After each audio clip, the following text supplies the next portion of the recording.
Okay, so, I mean, I don't know if any of you read the conference brochure. There's a lot of text in it, right? There's a big spiel at the beginning about creative code, and the way code has now become a transformative material in our society, the way it changes our institutions, it changes like the way this building's made, it changes the way people make things. It's now the fundamental material we make things out of. It's the principal material of our generation. And obviously it affects our artwork. And these panelists here are going to each give an artist talk which demonstrates their own practice. There is a bit of an underlying theme here about how tools are becoming another output for artists and how those tools create canvases. So when you create an artwork which starts from scratch with technology, you often in itself defining a canvas, hence the title. And we're going to start off with Joel. Hello. Hello, everyone. I'm Joel Gethin Lewis. Today is Friday, the 22nd of March. I'm going to talk for 15 minutes a little bit about what I do now. This is the brief that I got from Elliot. It's one of the most important sessions of this year's conference. Great. To me. To Elliot. This was some of the guidance he gave to us. Full bleed images are encouraged. I didn't write that. Keep your text to a minimum. Prioritize visuals over bullet points. I'm going to break that a little bit now. So get ready for some text and bullet points. My background, I was asked to talk a little bit about my path to where I am today. So I grew up in Wales on top of a mountain. There were no streetlights. It was beautiful.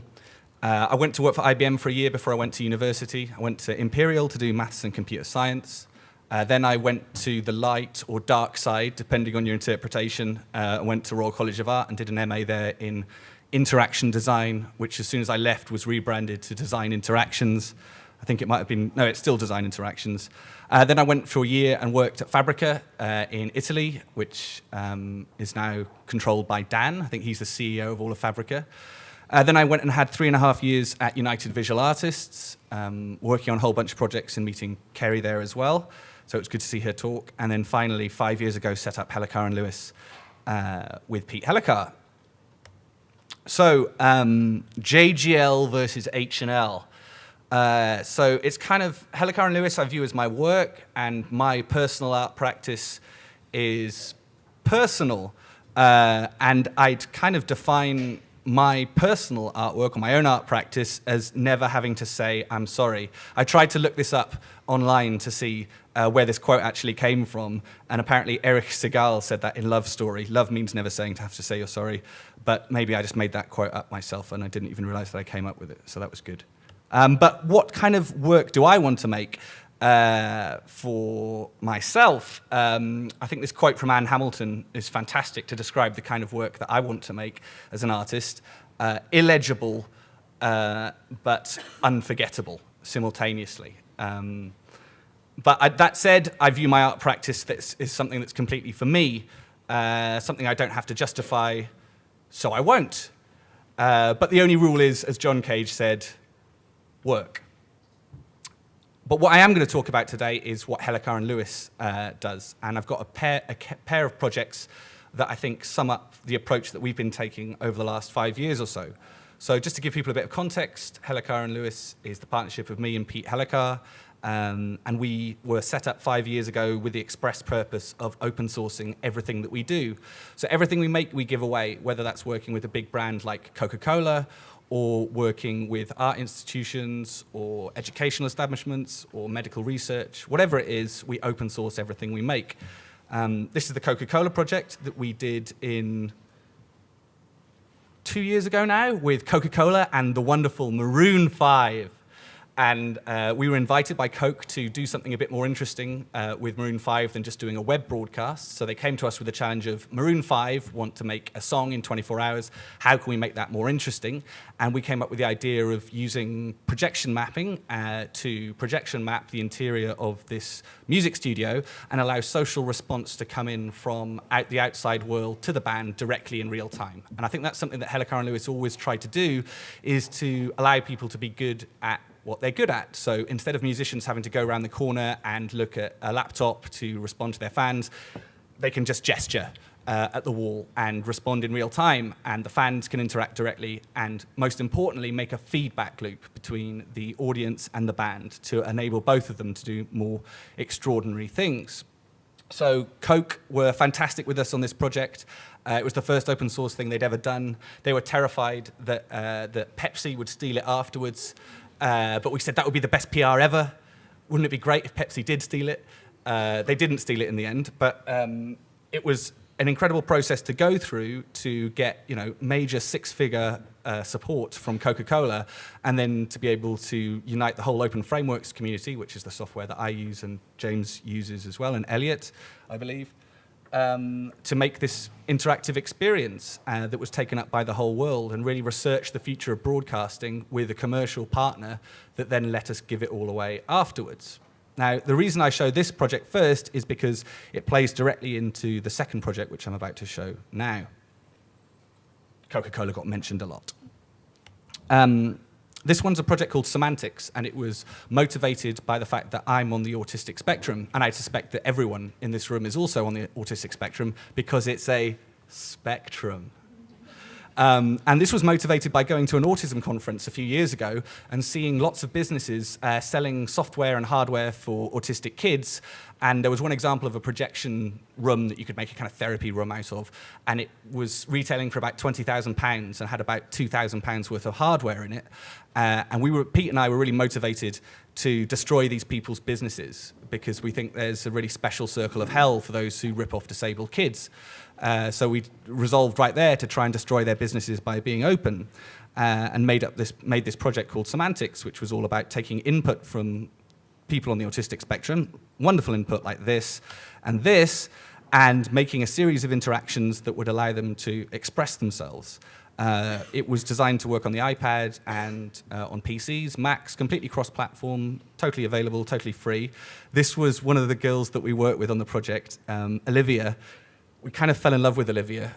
She's the most contrary person you've ever met in your entire life. We'd come in the morning and go, "Hey, Olivia, how are things going? Do you like this new iPad app we've made?" And she was like, "Be a lot better off if you two idiots weren't here." And it's just like, oh, that's so refreshing. We wanted to take her to advertising agencies and just kind of drop her in and just go, "No, no, no, no, no, I'm keeping your stuff." But at the same time, she was completely enthralled by it. She'd always say, "This is rubbish," but then she would be completely in the moment. Here's some of the work that Pete did, prototyping things that would work as a touch interaction, but also as a body interaction. And I just wanted to finish up this part of work about semantics by showing this video. This one really affected me. This is 3 boys who are completely body...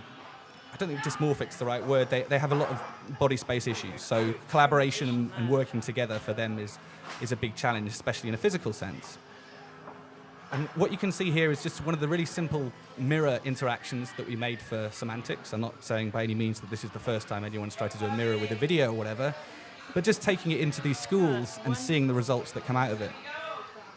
These are 3 boys working together in physical proximity to spontaneously make a face, and then to express emotion through it. And these were children that we were told were completely shut off to the world and couldn't interact with the outside world and had nothing to contribute. So this was a real breakthrough for me, that I could become an alchemist and write software that would change people's brain chemistry, which is the closest thing I can think of to magic ever. I've got another 7 minutes to go, so I'm going to fill it up with some quotes and interesting things. Norman Fletcher from Porridge was one of my big inspirations in life, generally. And this quote, which I haven't actually been able to find on YouTube or anywhere, was one of the big motivators I remember growing up in Wales, sitting down eating my Cocoa Pops on a Saturday afternoon and watching reruns of Porridge joyfully. This was the quote that got me. "You're born, and then you die. You've got to fill the bit in the middle the best you can." And this question set up in my head is what I should fill the middle with. Then I encountered an artist called Agnes Martin, and she said this quote, which really changed my life. "To progress in life, you must give up the things you do not like. Give up doing the things you do not like to do. You must find the things that you do like, the things that are acceptable to your mind." And the thing that I realized, the thing that I was interested in was being in the moment, being outside of time. In that special moment when you're performing or a piece of technology affects you and you just forget about your past and your future and you're in the now. And that is something that's very interesting to me artistically, but commercially, that's a very interesting space as well, because once you've got their attention, you can tell them anything you want. But, how do I make these kind of projects on the scale that I want to? And then this was where Wayne's World 2 came into my life and helped me. If you build it, they will come, was the central statement of Wayne's World 2.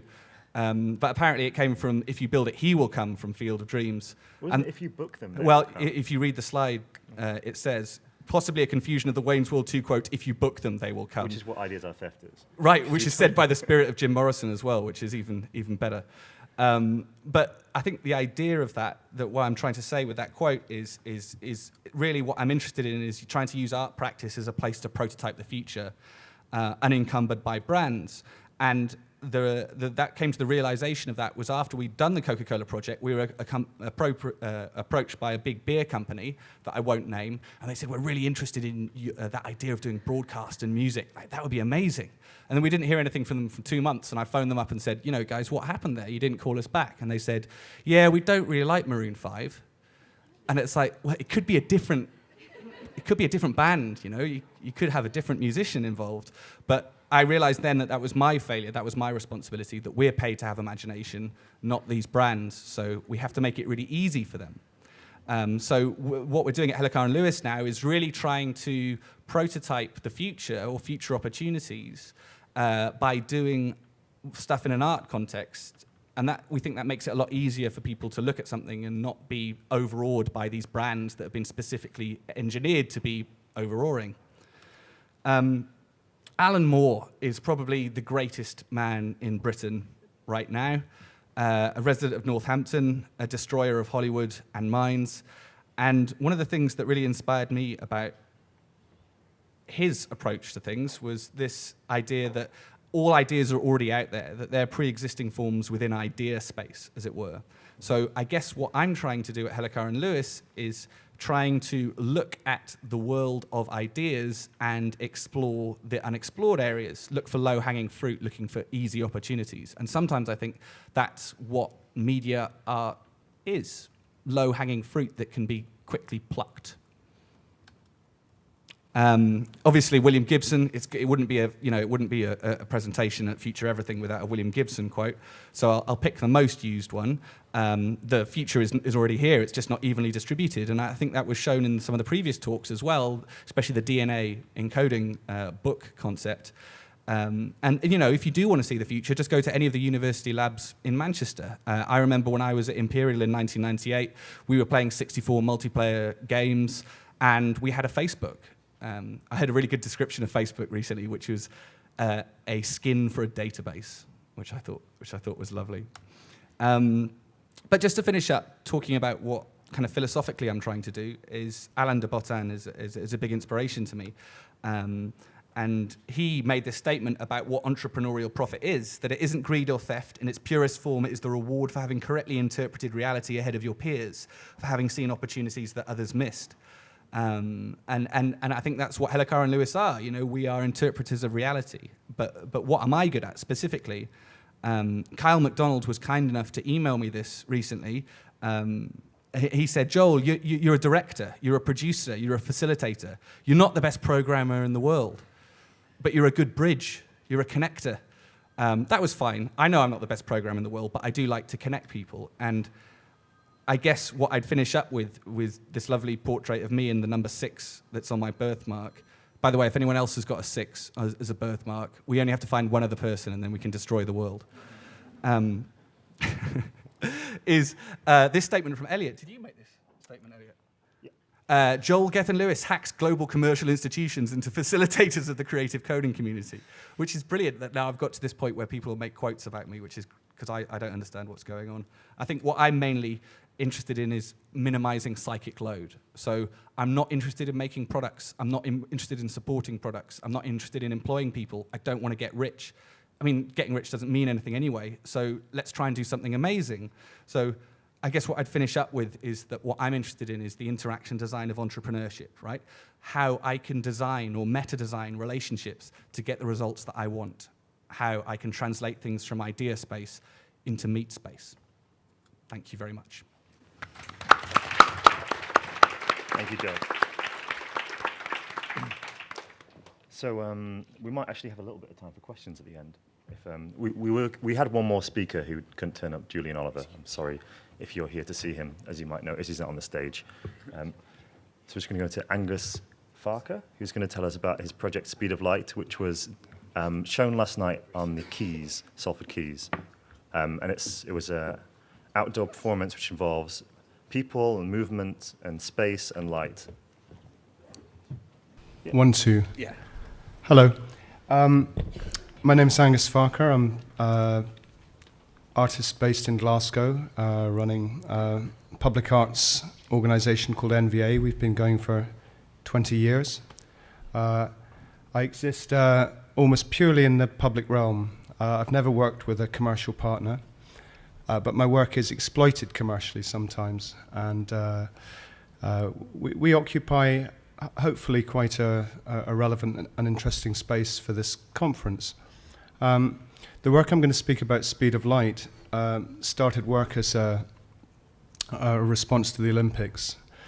And last year I raised about £1.5 million purely through public sources. Interestingly, not a single sponsor would touch us, which I find really interesting, because in the history of the Edinburgh International Festival, this work was the most widely distributed, and by that I mean democratically distributed, artwork that has happened in 47 years. The images went out worldwide from this work and was seen by a global audience in terms of access to the pages that the work was put out on by members of the public as well as professional photographers, by 500 million people. Such was the nature of the impact at that period within the Olympics and having that connection. So it's just amazing, the scale of when you get a particular way of communicating visual art to a wider public. It can really go out and speak to a very, very wide audience.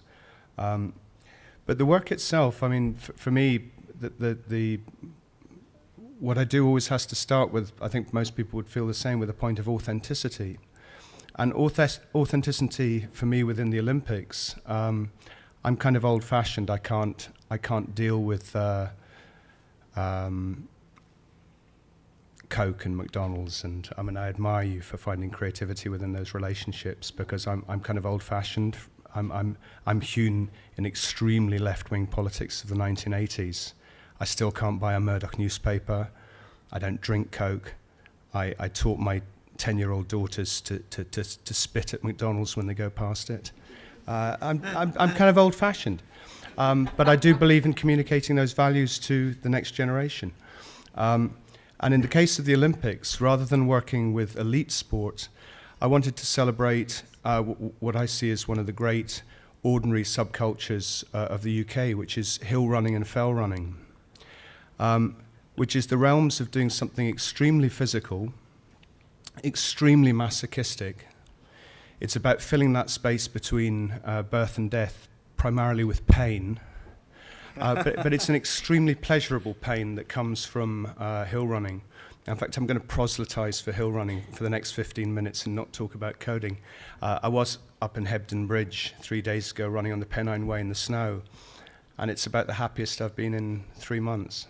It's a wonderful feeling. So there's a lot of physicality in my work, but actually the way we communicate with the wider public is through inviting hundreds of people to take part to make the work. That's why I call it public art. It actually is made, in this case, out of the efforts of 4,000 runners who trained to take part in the work that we finally made. This was Arthur's Seat, a mountain in Edinburgh. It's not great lighting conditions, but you can see a series of dots of light. Each of those is an individual runner. Each of those runners is wearing a light suit, each of those light suits are being spoken to individually through a wireless antennae system using radio DMX back to a lighting desk which has a specific coding that allows us to change flash rate, light intensity, and gives us a choice of about 300 colors by creating combinations of red, green, blue into the LED bands that fit down the sides of the runner's arms and legs. And I'll talk a little bit at the end about that actual system, because that's probably perhaps most relevant to you in terms of the use of technology. But it's fairly obvious, I'm interested here in the interaction between something that's very physical, very participative in the real world, but actually in terms of the visual art that is created, it stands equally in terms of its documentation as the experience for, in this case, the 6,000-7,000 people who climbed the mountain to the summit of Arthur's Seat to look down on a series of patterns of light that were created across the sunken basin of Salisbury Crags. It was remarkably complex work to make because we used 16 path networks which radiated out like an eye across a 2-kilometer bowl, and we had to, in order to create, for example, let's say a windmill effect where you would have a series of loops running round, each made by a cohort of 30 runners. We had to time them to the second so that a series of run leaders would lead runners with no choreographic training in exact 10-meter bands at a precise mile per minute rate, so that over uneven ground they would all appear to be creating their shapes simultaneously as read by an audience from the summit. It took 1 year of rehearsals with the 10 run leaders to achieve that, and again with them putting their time for nothing to make that work. The wonderful thing about working with runners is it's probably quite similar to coding, is that they'll put an enormous amount of hours in to make a piece of work obsessively, and they will not complain in the process. It is about work and about the positivity of work. And I found runners an incredible group to actually deal with. Just moving you through, we were invited on the back of that work, which was about a relationship to nature and running, if you like, in the dark landscape of a mountain in a city setting. It's very unusual to have a mountain setting within a city. So actually we left the artificial sodium light of the city and went into a dark bowl, and then brought bowl into that light into that dark canvas. But we were then invited, as complete contrast to Yokohama in Japan, where we created the next iteration of this work. And we had no idea whether it would actually translate and how it would work in an intensely urban setting, one perhaps similar to the artificiality of Salford Quays. This is a dockland setting looking out on the remarkable Foreign Office-designed Osenbashi International Ferry Terminal. And we worked there with a Japanese choreographer. We changed the choreographer to each country so that we bring, again, new ideas and new ways of creating patterns. And again, the documentation for this was as powerful as the work that was watched by an audience. It works. You could almost give a monkey a camera and put it on a slow shutter speed, and they would produce a beautiful photograph of speed of light. I think it's probably about the most photographically friendly work that it's possible to create. It's almost like bird spotting now. We have rows of camera people turn up and waiting in a fixed position in order to snap a picture of it. But you can see that we've translated into this slightly Blade Runner-ish landscape. And we decided here to work with a much more intense palette of color.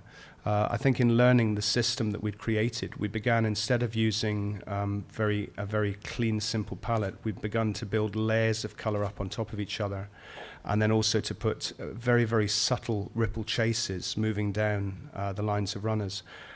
So if you have 120 runners, we're able to take an individual band of light and move it in a very slow pulse on a very subtle level. It's not visible to the eye, but it creates, as you can begin to see, this interweave of colors within the work.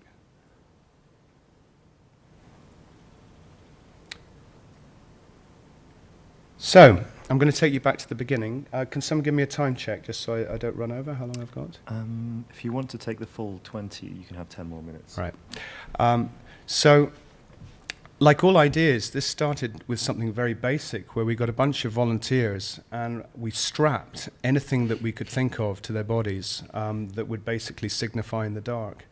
And you can see different forms of strip lighting, wire lighting that you could articulate the body with. One of the bases of this type of work is to think that how you make the work is as important as why. And in the how you make work is that for any of you who go to any of the big festivals around the UK, primarily those festivals are being powered by chunking great generators with massive cable systems that completely fuck the ground they're sitting on, that take oil and basically they use up a vast amount of resources to create sort of fake countryside events. And actually the way they make, the energy efficiency is completely irrelevant, while they often have, lovely little pictures of twirling leaves around the edge of their posters. It's as we know in the next generation of work, how you make your work is as important as why. So within this is another quiet polemic within the work, is that we have to take responsibility for the way we decide to use resources. And I'm not going to fake it that this is completely clean. We're still using batteries. We've still got stuff that's manufactured in China. It breaks all the usual rules, but it does at least attempt to be lightweight in terms of its infrastructure. So the actual suit design was originally, as developed by a wonderful designer called James Johnson, who's based on the Isle of Bute. We tried to see if the act of running could actually generate enough light through physical action itself, in the same way that a bicycle can be used to, just through a simple dynamo system, can be used to give you a front light or a back light without using a battery. And James developed some really wonderful kind of basic prototyping systems that used pulley mechanisms based around the movement of the knee and the movement of the arm. And after a year of working with this system, we were able to produce 3% of the power need we required in order to have something that could be illuminated meaningfully on the hill. So we realized that I think in 10, 15 years' time, it will be possible actually to generate enough energy harvesting potential within the body. But at this point, we couldn't go far enough, so we had to go back to a classic lithium battery setup and just accept that in order to have enough articulation of light on the body with the amount of power draw from an LED, we just had to have a battery system and work things through that way. This is the light suit itself. If any of you do get a chance to get down to Salford over the next 2 nights, we're in Media City, 8 o'clock each night, with 120 runners. If not, if you go to Instagram or anywhere else, you'll see images, Speed of Light Salford, and catch up with the work that way. But the final suit went through probably 5 iterations over 1 year. You can see that it's very, very lightweight in the same way as climbing harnesses. It uses basically elastic Velcro and webbing. And the battery pack is held tight into the back. The aerial system goes in at the neck. And the end results are really quite effective. As a runner, it's very, very light on the body, and after about 10 minutes, you no longer feel the actual effect of it. The suits have a real quality. It's a bit like a sort of strange kind of ghost world. When they're all hanging there and the lights are sort of slowly flickering, it has an energy of its own. And in terms of the coding aspect of it, as I say, the beauty here is of absolute flexibility, very, very lightweight. All of this can go in the back of a small van and yet can create an artwork in a city that can be seen over 2 kilometers. So it expands out into something which is capable of allowing you to read an entire urban landscape, but the infrastructure that makes it is all contained within these packed down into 6 small suitcases. So it's just quite nice, that sense of how something small can expand back out. And then I suppose as an artist, what that coding has allowed me to do is to create an infinite set of possibilities in terms of what the suits can do. And you, in a sense, bringing the physicality, the human act of running, and celebrating that in an extraordinary way and using human movement. I'm a big believer in physicality within the digital world as well, and a belief in that absolute need to be concretely yourself in touch with whether it's urban or natural, the landscape that you move through every day. And so the coding kind of liberated that simple act of running to carry and become something extraordinary in this urban environment, and to carry these set of images. I think that the cliches are always true. We don't use about 96% of the capacity of the technology, because otherwise you end up with Blackpool. You have to limit your palette really to be able to. Most of it's about limiting and censoring yourself rather than using the full potential of it. Just as a final note, we did keep on with that idea of surely we can generate something just by human energy and harvesting. So this is a system that we designed on the top of a series of light sticks when the audience walked to the summit of the mountain, and also we placed onto the light suits. It's called the Joggler, but that was better than the rude descriptions we had for what they look like. But these are simply a magnet that moves through a copper coil, and in the process of shaking it, it creates a flickering light with the LEDs. And that simple effect actually allowed us to switch off the light suits at certain points, and simply through that physical action, generate a really stunning, organic, flickering light image that was purely done through human movement. Probably my favorite moment, actually, because it's the bit where you do something very simple. So again, it was just a way that idea could be taken through, and a very, very small light intensity could still, in terms of the artistic intention of the work, communicate very strongly. As a final image, we got each walker on the mountain to detach those little energy harvesting elements and place them into this box, which when you were back down below the summit, you could look up, and we creating a little Morse code on the summit, again, just using the physical movement to communicate, I suppose, a different type of code. Thanks for your time, and hope you enjoy the rest of the conference.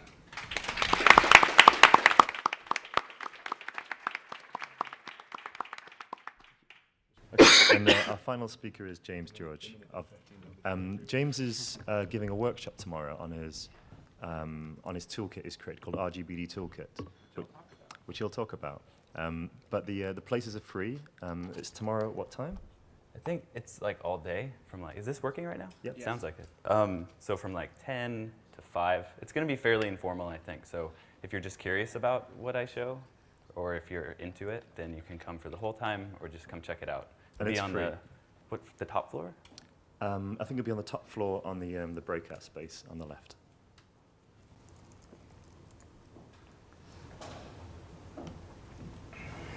Sweet. Okay. So I came up with this title like last night at midnight, so we'll hope it translates. So my name is James George. I'm a media artist and computer programmer. I'm from New York, and I'm not going to talk too much about my background, but I want to sort of dive into a story that inspired some work and where that led to. So I came here from New York, actually went through this station coming here, and several of you have probably been to New York, or at least the London Tube system. And in Dan Hill's conversation, talking about cities, this is a place where we spend a lot of time in our cities. And one thing that we think about when we're in these spaces, especially when they're packed as this, is our safety in this space. How can we trust all these people? And in a conference like this, when we're thinking about smarter cities, we also know that the city, the municipalities are thinking about smarter cities too, and try to actually implement these things. So I heard a story in 2010 that was about the MTA contracting Lockheed Martin, which is one of the world's largest weapons contractors and based in the US, to make a surveillance system for the MTA subway system. This was actually in response to the London bombings. And this surveillance system was based entirely on artificial intelligence, a way for this network of cameras that were installed in the New York subway system to be able to, without human intervention, track down sort of threats, isolate things on the platforms, and be able to really discern people's intentions, but all through the eye of a machine. It didn't work. It actually ended in massive lawsuits, and this is actually from a hearing I managed to find online. And the point behind the contract was, to MTA's own testimony, was the artificial intelligence system. It wasn't about the cameras, it was about the software. And what happened as it came through is what we call in the industry is vaporware. Like, it just never actually worked. It was sold before it existed. And this left the city millions of dollars in debt from this, and also people like myself listening to this story confused about what is the reality of smart cities, and if this artificial intelligence that's being sort of lauded as the future is actually failing, where's the future going to come from? And to get answers from that, and I'm happy that I didn't quote William Gibson, because I actually quoted his less famous friend, Bruce Sterling. They were both cyberpunk, part of the cyberpunk movement together. But I love Bruce Sterling because he's actually stopped calling himself a science fiction author, and he calls himself a design fiction author, because he thinks about the immediate practical future, and he almost worships engineers and designers because they're able to actually implement the ideas that he is thinking of. So as an engineer myself and as an artist, when he talks, I listen, because sometimes he comes up with ideas that I can actually tinker with. And actually, another connection to this festival, he gave the keynote at the Vimeo Awards festival that Jeremy talked about. He was a closing keynote, and he spoke about the vernacular video, as he called it. But I won't get into the thesis of that talk, but in the talk, he stopped for a second to describe what the camera of the future would be like, 50 years from now. So I'll play for you just, hopefully we have sound, an excerpt from that talk. So this is him describing the camera of the future. They would look something like this microphone, except probably a lot smaller. And this thing here, the head of the microphone, would be the lens, except it's not a lens. It's just a piece of black fabric or glass. It's an absorptive surface that simply absorbs every photon that touches it from any angle. And then in order to take a picture, I simply tell the system to calculate what that picture would have looked like from that angle at that moment. You see? I just send it as a computational problem out into the cloud wirelessly. So what he's describing there completely blew my mind. It was, in a culture of data visualization, he's talking about photography as a data visualization, that we actually have databases of photons, and that to take a picture is more like querying Google for an image. It would say, what did the back of my head look like in 2020 when I was on the subway system? Be like, oh, I had a bad haircut that day. So this, sparked my imagination, and some of these thoughts were sort of bouncing around in my head. And then the next month, this device was released by Microsoft, and maybe some people here have played with it. It's definitely, if you're in the creative coding community, you've used it and thought about it. But what it is, it's a video game controller. It's kind of like the sequel to the Wii controller, which you hold in your hand. But this thing you don't even have to touch. You just dance around in front of your TV, and it knows how you're standing, and you control another person, and maybe you're bowling, or maybe you're dancing like Michael Jackson. But whatever, you're actually embodying this sort of fantasy world. And it was really exciting to the community of programmers, not because of that, but because Microsoft didn't do too much work to stop us from tinkering with it. So quickly out of its release, people were plugging them into their computers, sharing online what it actually saw, how this device saw the world. And the images, they looked like this. And it's hard to decode this image right away, but what's happening is that this programmer, one of the Open Frameworks programmers, actually, Joel had an image of Kyle as well, he's looking into the camera's lens in this photograph. But because what the camera does is it takes what's called a depth map, or like a three-dimensional picture of the world. Using software, you can decide to actually look at that image from a different direction. And now this, coming out a month after I heard Bruce Sterling sort of hypothesize about this far future, It's like, wow, maybe this isn't that far away. I can imagine you add a lot of these sensors together, whatever, it starts to create this reality. And as a media artist, I want to play. I want to start seeing what that's like. So I took the camera, and along with my photographer friend Alexander Porter, a collaborator of mine, we were like, well, let's make a project around this. Let's experiment. We heard this story about the subway. Let's go see pretend what that camera system would have looked like, but instead through this consumer device, this thing that we have in our hands. So we strapped an SLR to it because we're photographers and we like to take color images as well as these sort of things. We wanted to make it feel more real, more present.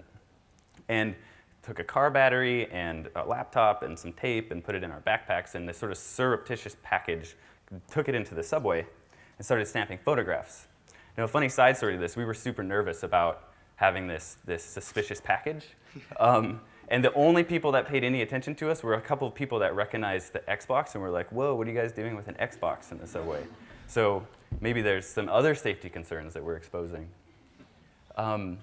So when we got this data back to the studio and started visualizing it, the images looked like this. And they kind of portrayed this science fiction reality, this dream of what it's like to look through the eyes of a machine. And what we found even more fascinating about that than being able to fantasize about a camera where you could see from multiple perspectives, like this image and this image are actually the same moment in time, but visualized using different data. What we found more fascinating about that was that we were starting to use the language of video games, the language of computer graphics, to start to portray ourselves in a way that was photorealistic.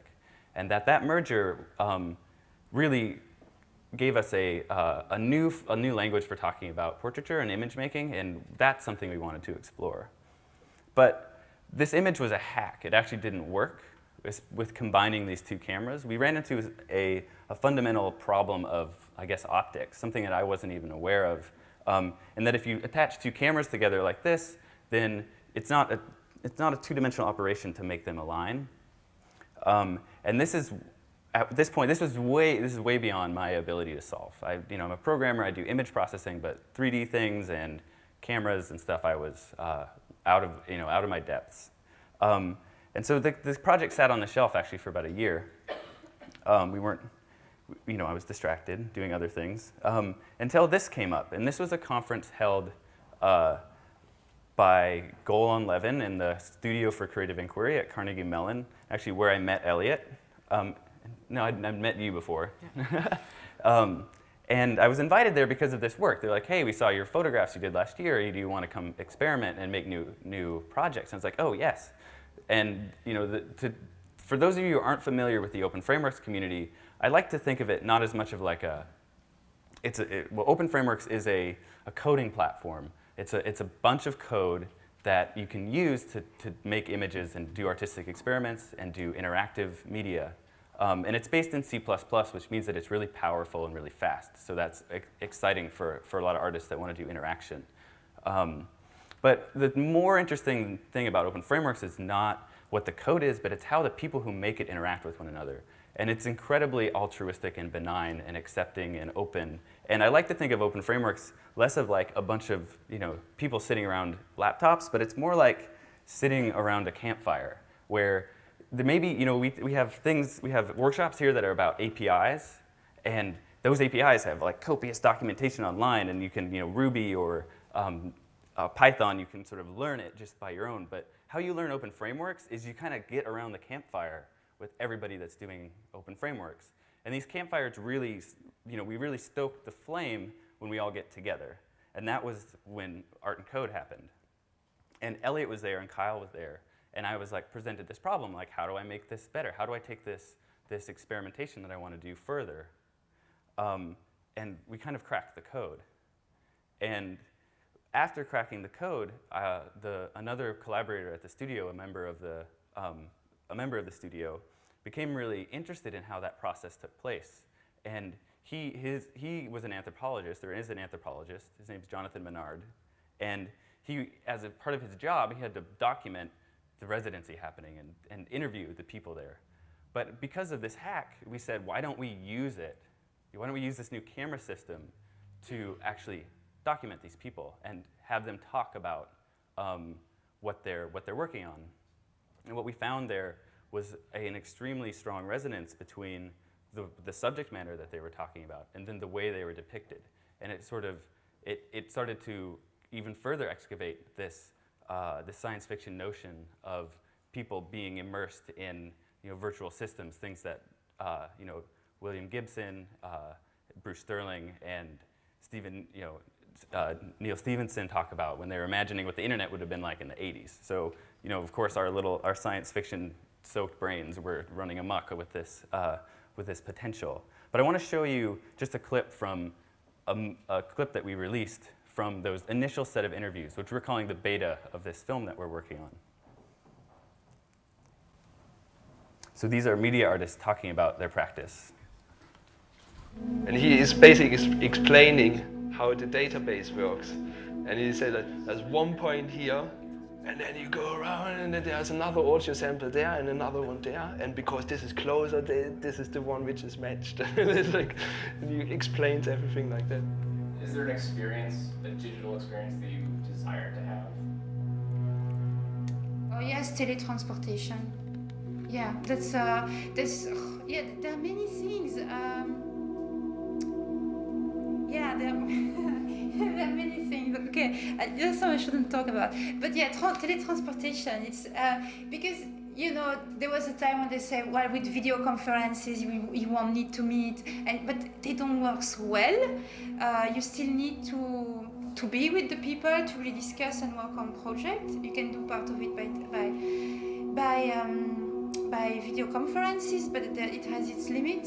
So it means I have to travel. I'm sick of traveling. I lose so much time in airport and waiting for trains, and I cannot work. So I wish teletransportation. Is it possible? Is it going to be possible? I really want that. You could start off with the point cloud of this, and then, I don't know, at some point when I say, talking about water or physical systems, all the points you could just flush or turn into water or something like that, just to illustrate the thing you've been talking about. So we continued collecting these interviews after that release, and we ended up with the thing in our heads that looked like this. It was all these conversations that people were having around the same subjects. And they were connected by similar themes, similar concerns. Maybe we asked similar questions. And we had trouble linearizing these when we were editing these interviews together. And so we conceived this idea for clouds, which we have funding for through Kickstarter and now actually through Microsoft to reference Carrie's ecosystem of financial backing. So we're in the process of building an interactive system that allows viewers to traverse through this conversation network, immersed in 3D space, and actually go from semantic theme to theme. And that's what we're working on now. So I won't wave my hands at that anymore because I'd like to show you it when it's done. But a fracturing story from that is this, which is from the release of that film and doing this research and being part of the Open Frameworks community, we really realized that there was a larger group of people that were interested in experimenting with these techniques. And a lot of them kind of come from a place of being interested in the future of cinematography, the future of movies and filmmaking, and they're not coders. And to tell them, go download this Open Frameworks thing and install Xcode, and you lose 100% of the potential audience that you could be sharing with. So we built an application, something with a GUI, something that kind of looks like Final Cut or iMovie, that lets you attach these consumer devices together and film stuff and play with it and see what it looks like and see how it works and really understand from a hand-on perspective how these systems work and how they don't work, and what they look like and what they don't look like. And from that, a community of people have emerged that we've kind of tried to herd in a way to get them to send us our videos and have conversations with us. And in August of last year, maybe 6 months after it came out, 3 films, or 3 experiments I would call them, came out that sort of triggered to me like that we kind of stumbled onto something. So the first is this this portrait by a guy named Trevor Ames, and he's sitting in his living room with his family, and he's taking a family portrait. And it's the most sort of banal but wonderful thing, because there's the Connect in a living room where it's supposed to be, but it's creating a family moment. The next is by World Vision International, which is a very theist, religious child help organization, and this is a institutional a resource for them, for a devotional resource. And the last one is this wonderful porn that people have made. And I would say that any media, you could trace it back, has been fueled into longevity through the porn industry. So I guess we can evaluate whether this is erotic enough for us. Actually, Herzog, if you look at Herzog's Twitter feed, he has 4 tweets, probably like 100,000 followers. One of them is I would make a 3D porn before I would make a romantic comedy. And I don't know if he was thinking about this 3D. I might want to pitch it to him. But so we've gathered all these videos, and you can find them online. There's this sort of rolling aesthetic, and they're starting to all look the same, and people are frustrated with the aesthetic. We're frustrated with it, and you're kind of feeling like, where is this going? Like, why? You kind of start to ask yourself, when the sort of initial sugar rush of curiosity wears off, why are we doing this? And we're finding the answers to that in this network of conversations that we've had with people. And through traveling through the world and having conversations with media artists, we've sort of uncovered our own naivety, and that's been a really beautiful process. And so that's where we are, and that's where we're discovering. So I want to leave you with a quote from this Bruce Sterling himself when the project came full circle, and we flew to Austin to scan him for cloud. So he's in our network now. And as we do many people, we asked him what he thought of what we did. Bruce, we're so inspired by what you said. Look at what we made. And we asked him what he thinks, and this is what he said. Well, I would describe your medium there as a lash-up. No, obviously it's a lash-up because you've got like 2 different devices. You've got like your digital Canon EOS, and you've got your Xbox 360. And they're on a tripod, but they're like literally united with rubber bands. So clearly you've got 2 data streams, and you've come up with like some software method to like mash them up, right? I've seen a lot of game devices. They tend to have pretty short lifespan. They're built with a very definite kind of planned obsolescence involved. So, a device like that has basically got the lifespan of a pet mouse, and the one on top of it has, maybe the lifespan of a cat. So I'm kind of happy to see them here, but I've seen their brothers and sisters and grandmothers and grandparents, and they're all in gigantic radioactive black plastic heaps somewhere in rural China. They really do have the lifespan of hamsters. So, you just have to be aware that you're like the hamster herder. If you're somebody who's 25 years old today and you're like an Xbox hacker, you're going to be like living 50 years from now. It's good to sort of understand what it is that makes you happy about it. Why do you want to engage with it? What is it within yourself that's going to enable you to get out of bed 15 years from today with a kind of undimmed enthusiasm? And that's a very valuable thing to have, and few creatives get it, really. But the kind of key to it is like finding it within yourself to give, not finding it within these devices, services, specific social situations, pieces of slang, You have to find this sort of inner wellspring. And it requires a kind of self-understanding that, not everyone has, and that's not easy to get. Thank you.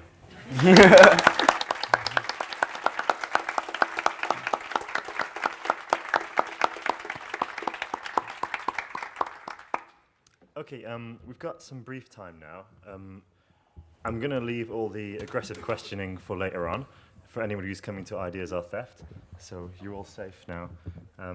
Should we get some friendly questions from the floor? Can I just point out something about it was a new presentation, so I didn't point it out, but the point of this showing the semantics work was that we stole all the work from Coca-Cola and then used it on the autism project. And then afterwards, we took it back to the people at Coca-Cola and went, look, you just don't make brown sugary water. You've made something really good and useful as well. And so I guess in response to Angus's point, haha, you can't respond now, can you, Angus? Which was about his kids and spitting on McDonald's, is that I'd rather be a virtuous cancer within these companies than just complain about them and spit on them from the outside. But he can't respond, so that's completely unfair. Sorry, Angus. Again, can we leave that for ideas? Oh, sorry. Nice questions, please. Nice questions. Anyone? Go.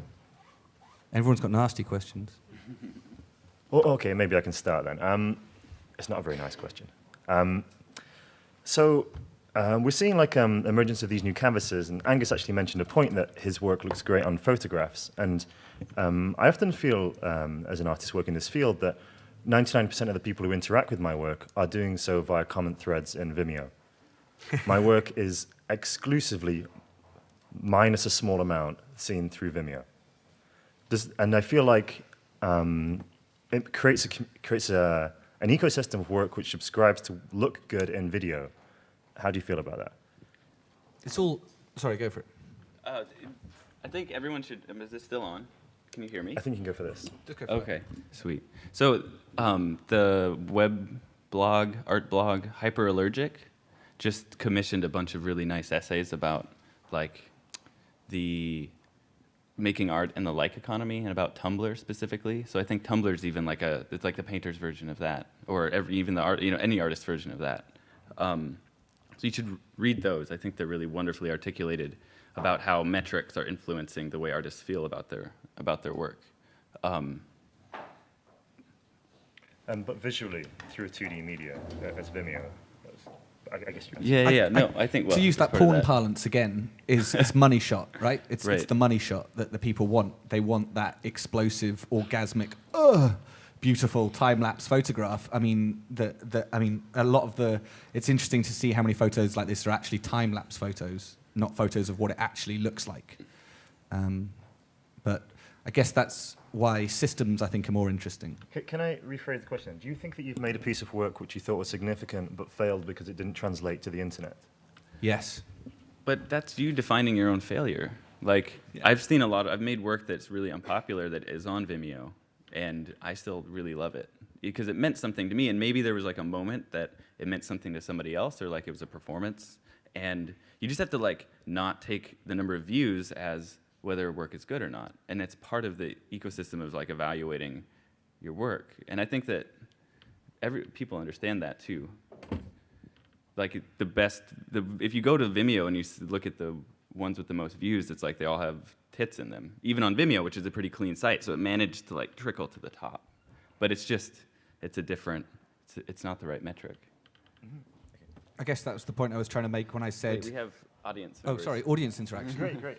Hello. Kerry. That's what I've been doing. Yeah. That's my point at the beginning about JGL versus H&L. Like the artwork is just for me. I don't care what anyone else thinks. Oh, me.